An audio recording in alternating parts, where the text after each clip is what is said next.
ಅಣ್ಣ ನಮಸ್ತೆ. ನಮಸ್ಕಾರ. ಶರತ್ ಅಂತ. ನಿಲ್ಲ ಕಣ ಇದು. ಇಲ್ಲ ನಿಂತ್ಕೊಳ್ಳುತ್ತೆ ಅದು. ಅದ್ರ ಮಗನ್ನ ನೋಡಕ್ ಆಸೆ. ನೀವು ನೋಡಿದ್ರೆ ಅದನ್ನ ಇಟ್ಕೊಂಡ್ಬಿಟ್ಟಿದ್ದೀರಾ. ಅಣ್ಣ ಇದು ಬೀದ್ದೂರಿ ಪ್ರಕಾಶ್ ಅವ್ರ ಊರು ಚಿಕ್ಕನಹಳ್ಳಿ. ಅಣ್ಣ ತಮ್ಮ ಹೆಸರು? ಆನಂದ್. ಆನಂದ್ ಅಂತ. ಅಣ್ಣ ನೀವು ಹೊಸ ಕರ ಸಾಕೊಂಡಿದ್ದೀರಾ. ಯಾವ ಊರಿಗೆ ಬಿಡಿಸಿದ್ದು ಇದಕ್ಕೆ ಕರಿಗೆ? ಗೊಲ್ರದೊಡ್ಡಿ. ಗೊಲ್ರದೊಡ್ಡಿ ಊರಿಗೆ ಬಿಡಿಸ್ಕೊಂಡ್ ಬಂದಿದ್ರಿ. ಪ್ರತಿ ವರ್ಷ ಇಲ್ಲೇ ಬಿಡಿಸ್ತಿದ್ರಿ, ಈ ವರ್ಷ ಓರಿಲ್ಲ ಅಂತೇಳಿ ಅಲ್ಲಿ ಬಿಡಿಸಿದ್ದೀರಾ. ಅಣ್ಣ ನಿಮ್ಗೆ ಏನ್ ಅನ್ಸುತ್ತೆ ಈ ನಾಟಿ ದನ ಸಾಕಿದ್ರಲ್ಲ? ಖುಷಿ ಆಗುತ್ತೆ. ತುಂಬಾ ಖುಷಿ ಆಗತ್ತೆ. ಮನೆಗೆ ಹಾಲು ಪ್ರತಿಯೊಂದು ವಿಚಾರದಲ್ಲೂ ನಿಮಗೆ ಖುಷಿ ಆಗತ್ತೆ ಅಣ್ಣ. ಹಂಗೆ ರೀ.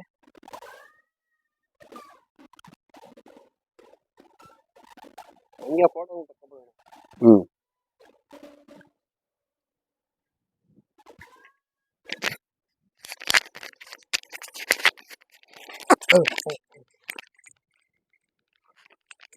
ನೋಡಿ ಫ್ರೆಂಡ್ಸ್, ಇದು ಓರ್ಗರ.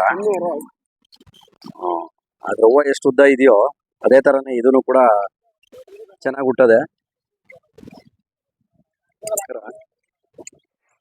ಅಣ್ಣ ಯಾರಾದ್ರೂ ಬಂದ್ರೆ ಕೊಡ್ತೀರಾ ನೀವು? ಇಲ್ಲ ಇಲ್ಲ ಇಲ್ಲ ಕೊಡಲ್ಲ. ನೀವು ಕೊಡೋದಿಲ್ಲ, ಮನೆಗೋಸ್ಕರ ಇಟ್ಕೊಂಡಿದ್ದೀರಾ. ಸೊ ಓಕೆ, ನಿಮ್ಮ ಮೊಬೈಲ್ ನಂಬರ್ ಅಣ್ಣ?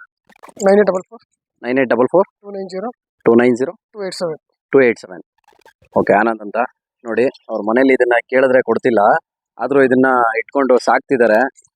ಮನೆಗೆ ಹಾಲು ಎಲ್ಲದಕ್ಕೂ ಅವ್ರಿಗೆ ಅನುಕೂಲ ಆಗ್ಲಿ ಅಂತೇಳಿ ಇದನ್ನ ಇಟ್ಕೊಂಡಿರೋದು. ಅಣ್ಣ ನಿಮ್ಮ ಮನೆಯಲ್ಲಿ ಇದೊಂದೇ ಹಸುನ ಇನ್ನೂ ಇದೆಯಾ ಅಣ್ಣ? ಇದೊಂದು ಹೊಸ ಸೀಮೆಸ ಐತೆ ಮತ್ತೆ.